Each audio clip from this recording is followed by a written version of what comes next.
In this video we're going to go over the basics of taking a bitmap object and making it into a vector object in CorelDraw. I'm going to start this with a JPEG that I have here on my desktop.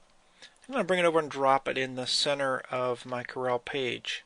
Now the reason we may want to make this into a vector is a lot of times people will give you artwork for a job. Let's say you're having something screen printed or really printed in any way.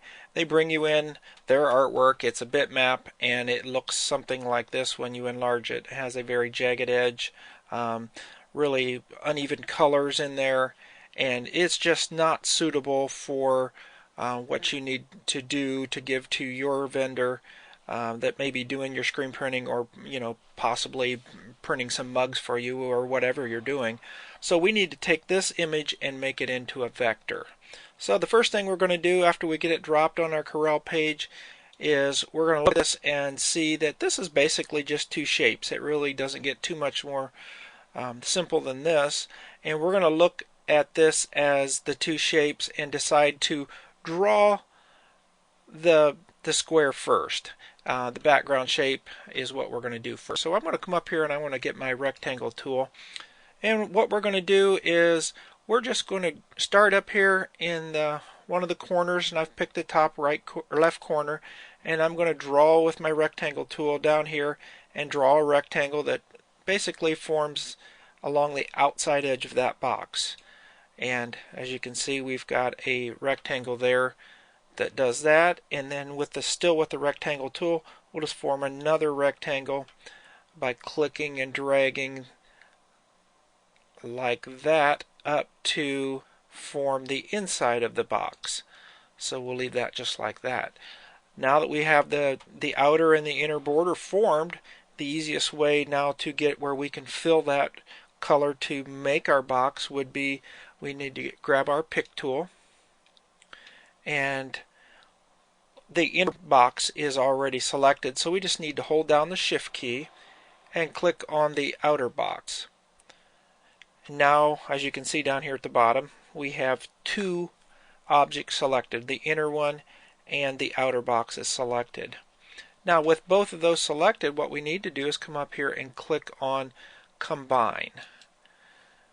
What that does is take those two objects, combines them into one object, and basically what we'll have is a solid object with a hole in the middle. So when I fill it with blue like this, you'll see that it forms pretty much the exact same shape as our square that we started with in our bitmap. So with that piece being done, we'll just go ahead and move it out of the way. We'll just drop it right over here, and we're going to go zoom back in, and we're going to take a look at how we're going to draw this check mark.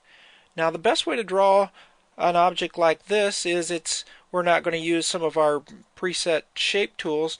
We're going to go up here and grab our Bezier tool, which allows us to draw lines. And an object like this, the easiest way to do it with that Bezier tool would be to just go in here and put a node. Everywhere we click, there's going to be a node. We're going to put a node pretty much on every corner of this object. Now Corel will connect those corners with straight lines, and we're going to fix that in a minute. But we've went through here and went around our check mark right back to where we started, and we now have a closed object, and we can show that it's closed by, we'll just click on green over here. You can see our check mark that we've drawn with the straight lines is closed. I'll go up here and turn the fill back off. So once we've got that basic shape in there, what we're going to do is we're going to come up here and we're going to click on our shape tool. Once we select our shape tool, we're ready to form these lines into the shape that we need.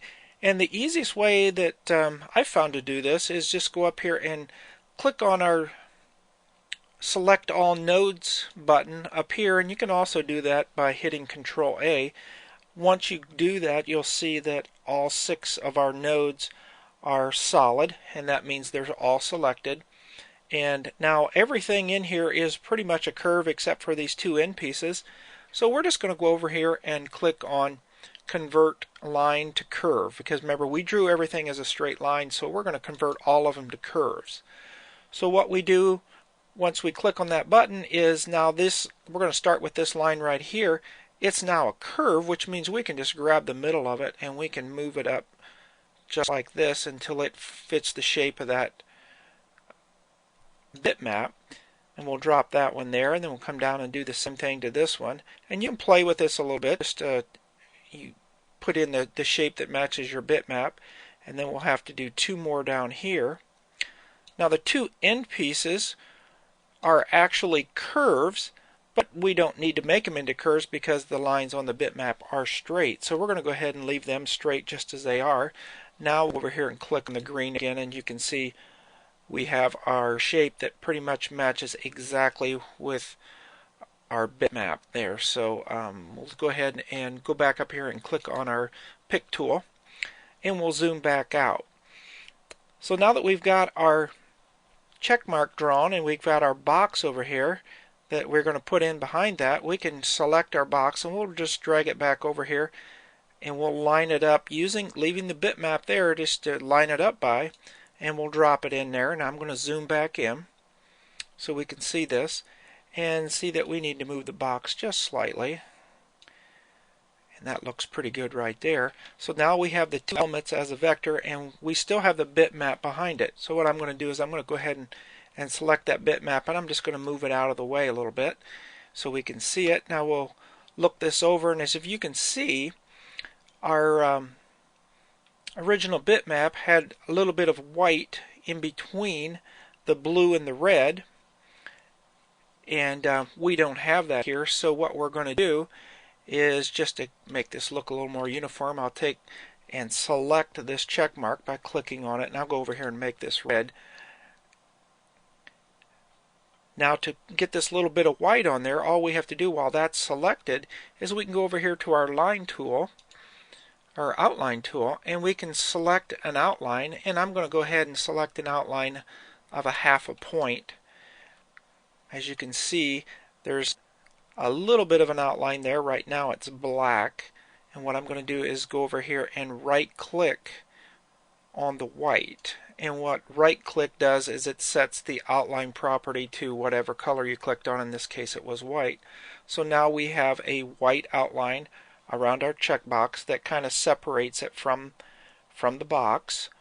And if we also look, our box has a black outline, which is not needed in this case. On this bitmap there's no outline, so we're going to go ahead and select that box by clicking on it, and then we'll go up here and we'll right click on this X, which basically tells it that that box is going to have no outline at all.